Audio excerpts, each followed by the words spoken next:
Welcome to the Learning Pines YouTube. We hope this video helps. You start by confirming the Poco M6 Pro is updated. This avoids missing features. Once done, open Settings and go straight to Special Features because Game Turbo lives there. You don't need extra apps. Make sure Game Turbo is visible. If not, enable developer options briefly, check for hidden menus, then return.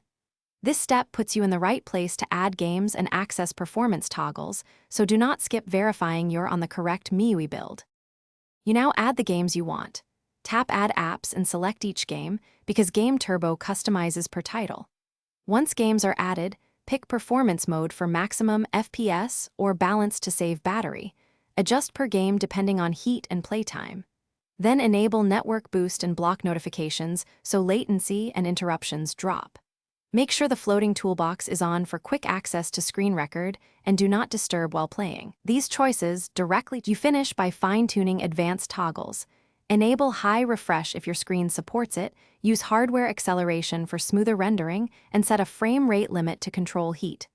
Once configured, test a short match and monitor temps. If changes don't apply, restart the phone to clear session states. This resolves most sync issues. If the game still crashes, clear its cache or reinstall. One key troubleshooting tip: reboot first. It solves configuration stalls far more often than expected. Thanks for watching. Consider subscribing if we helped you.